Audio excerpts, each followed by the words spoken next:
does Haney fit on your totem pole? Well, in terms of fight, I'd like to see Devin fight a recognized lightweight, like Linares or somebody like that. And then, in the same way Ryan Garcia was tested with a Campbell, I'd like Haney to get tested, and then if he comes through and the numbers align, Haney would be great either against Ryan Garcia for Golden Boy or Haney Teofimo. Haney, and this doesn't demean him, Haney is really untested now.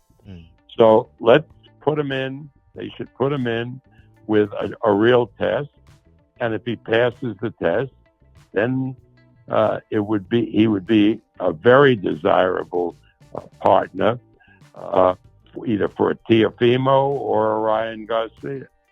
Bob Arum said Devin need the big fight to land the Teofimo Lopez fight. He said the fight with Linares will earn him a Teofimo Lopez fight.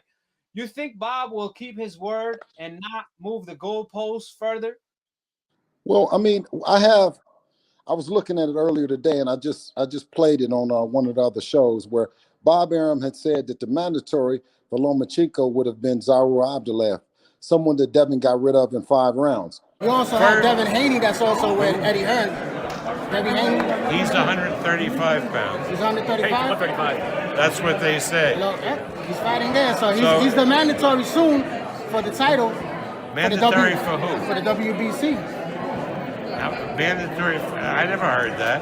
He's up in line. He's up in line for that WBC happens title. Not to be true. There's a Russian guy who's above he's him number in 2. the rating. David Haney is number 3, and then Teofimo Lopez is number 4 on the ranking. Teofimo Lopez is fighting for the IBF. Right, title eliminator. Right. So he's not going no more for the WBC.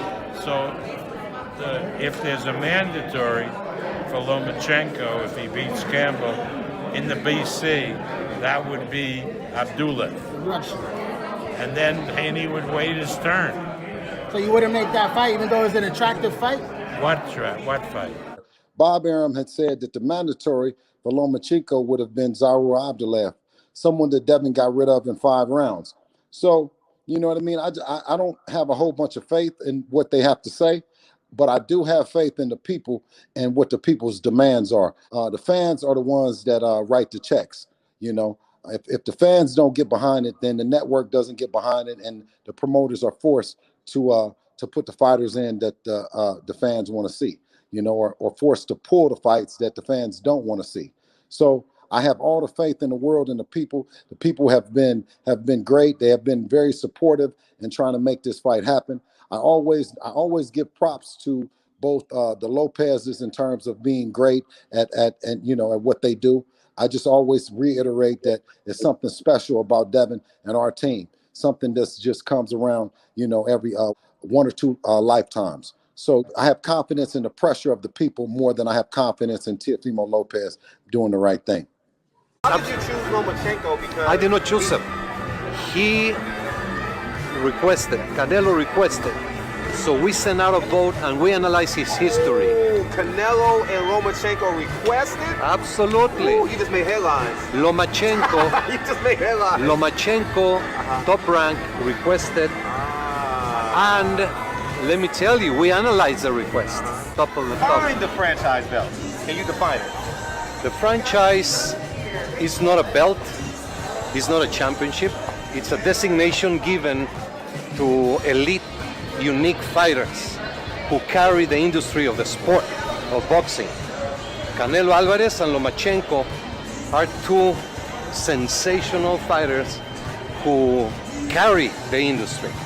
Ask Cameron Duncan, do Top Rank have like columns of fighters, and they say, we don't want this guy fighting the black fighter, we don't want this fighter fighting a Mexican fighter, and so on and so forth? You're gonna get into the racial stuff, huh? No, I'm not. I'm asking. that's a theory there by the greatest matchmaker, probably, in my opinion, ever. Uh-huh. And I'm not going to mention his name either, but you know what I'm talking about. Uh-huh. And he used to have a thing up on his board, NBF, no black fighters. Uh-huh. And when I was taught to bring up a fighter, you know, and again, it's just, he used to say to me, you can go anywhere in the country. And I'm going to leave it at this. I don't want to go into a long discussion because people are people in God's eyes, and we're all the same.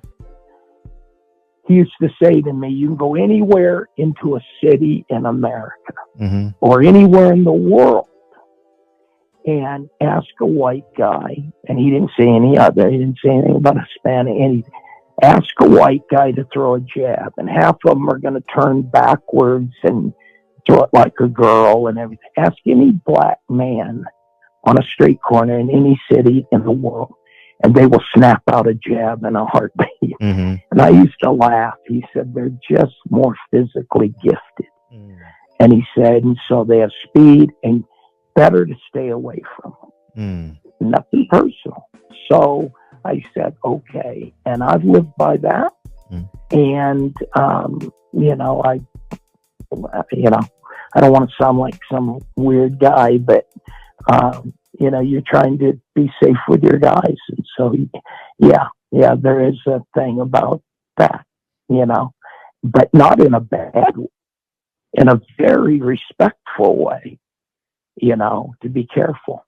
So that's all. The masked man even said they doing that to protect them. Right. Somebody beat them, but they don't get a belt. There you go. The franchise belt is protect them from the big black guys. So you would favor Devin Haney to beat Vasily Lomachenko? And with the fighter, I'm only going to put him in a fight that I believe that he can win, right?